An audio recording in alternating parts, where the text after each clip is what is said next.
संवाद उपनिषद संप्रेषण की वानगी है।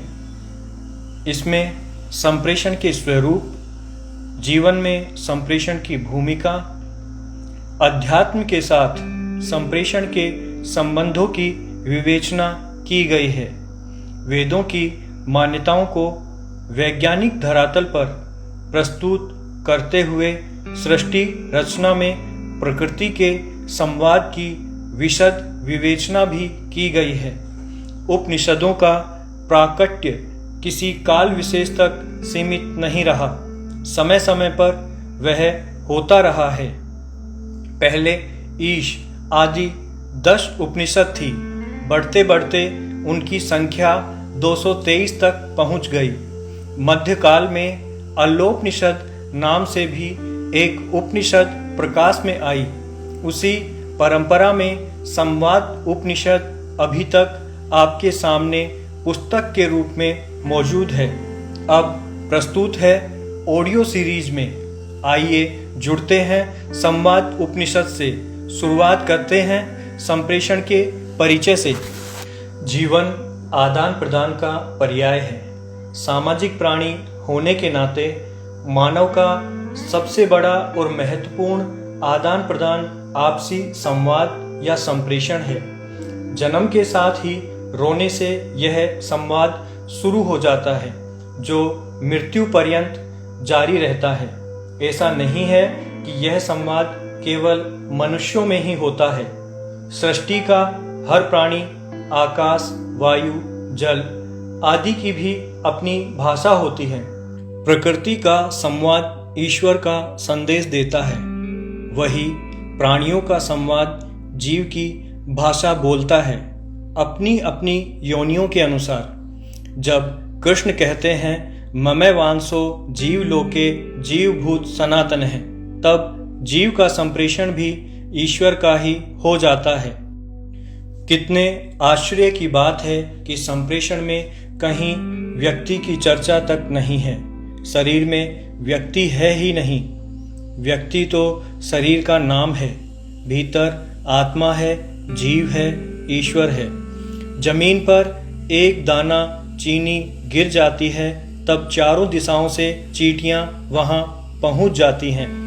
एक चींटी यदि मर जाए तो कितनी चींटियां उसको खींचने के लिए पहुंच जाती हैं।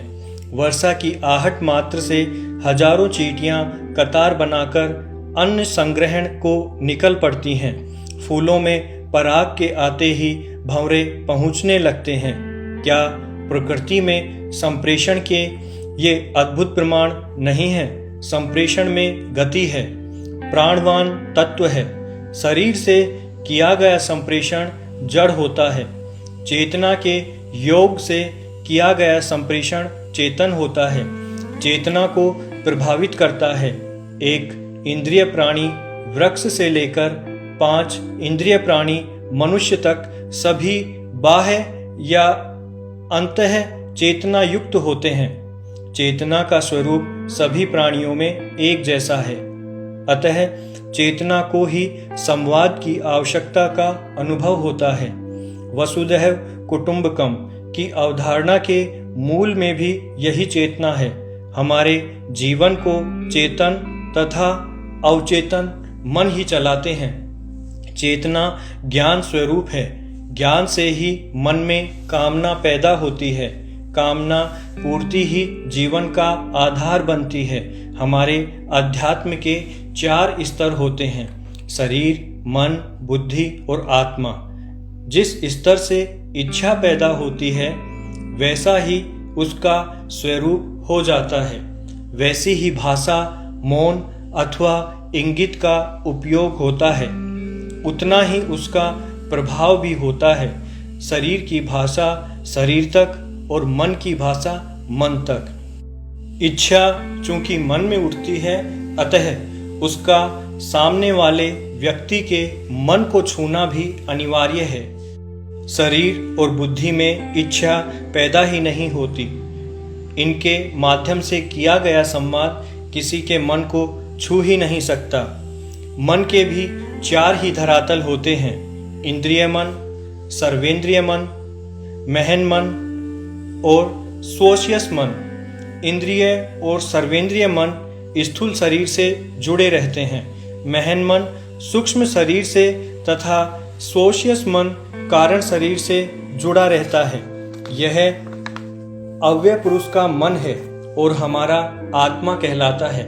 इसके अतिरिक्त तीनों मन इसके प्रतिबिंब रूप हैं। संपूर्ण सृष्टि का मन एक ही है, अतः संपूर्ण सृष्टि की कामनाएं भी इसी मन में पैदा होती हैं। इन कामनाओं के सूत्रों से ही संपूर्ण सृष्टि एक अखंड रूप में कार्य करती है। जागृत, स्वप्न, सुषुप्ति, तुर्य, 4 ही मन की अवस्थाएं कही गई हैं। यह सारा ब्रह्म का अर्थ मैटर रूप विवर्त है। भृगु अथवा लक्ष्मी का क्षेत्र है। परमेष्ठी लोक में भृगु और अंगिरा नामक 2 प्राण ही अग्नि सोमात्मक जगत का निर्माण करते हैं। भृगु की अर्थधारा की तरह ही अंगिरा की वाग्धारा बहती है। इसे सरस्वती या शब्द ब्रह्म भी कह सकते हैं। दोनों धाराएं साथ चलती हैं। शब्द में ही अर्थ भी रहता है। व्यक्ति शब्द में शब्द और मनुष्य दोनों ही प्रतिष्ठित हैं। वाक् के भी 4 ही स्तर होते हैं, परा, पश्यन्ति, मध्यमा और वैखरी। पर स्वशियस मन की वाक् सूक्ष्म है, वैखरी स्थूल वाक् है जो सुनाई देती है।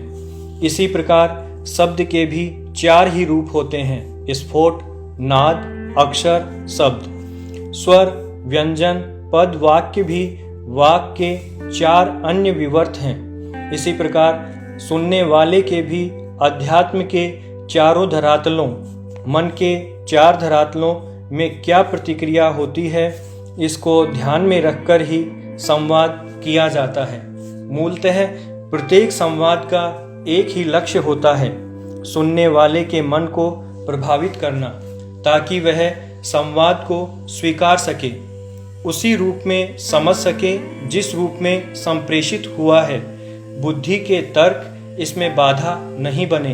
अतः संवाद की अनिवार्यता है कि कम से कम मन से ही किया जाए, शरीर या बुद्धि से नहीं। पूर्ण मनोयोग से किया संवाद ही श्रोताओं को बांधकर रख सकता है। वैसे शरीर, मन, बुद्धि तो संवाद के साधन मात्र हैं। संवाद आत्मा से चलता है।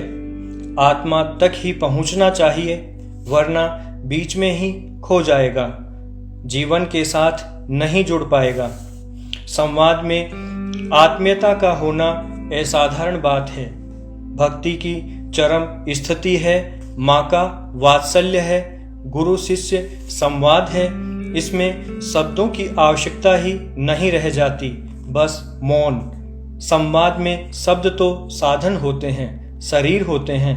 मूल में तो भावना ही रहती है, शब्द तो वाहक हैं। श्रम में संवाद का लक्ष्य नहीं है। शब्द में, भाषा में बुद्धि विशेष रहती है। बुद्धि भावना शून्य होती है। कामना और भावना मन के विषय हैं। मन में भावनाएं पहले उठती हैं, उसी से संवाद का आधार तैयार होता है। मन पर केवल मन का ही प्रभाव पड़ता है, क्योंकि भीतर मन तो सबके एक ही हैं। कृष्ण कहते हैं, ईश्वर है सर्वभूतानां हृदय से अर्जुन तिष्ठति। वही कहता है, वही सुनता है, वही कृष्ण है, वही अर्जुन है। संवाद को जिस रूप में महर्षि वेदव्यास ने गीता में प्रस्तुत किया है, वह अन्य उपनिषदों से भी एक लोक ऊपर है। शब्दों में सांसारिकता है और मंतव्य सारा आत्मा से जुड़ा हुआ है। गीता दर्शन शास्त्र नहीं है, आत्मा का वैज्ञानिक शास्त्र है। सारा संवाद स्थूल और सूक्ष्म के मध्य का है। यह भी कहा जा रहा है कि आत्मा मरता नहीं, जो पैदा होता है वह अवश्य मरता है। मैं सबको मरा हुआ देख रहा हूँ।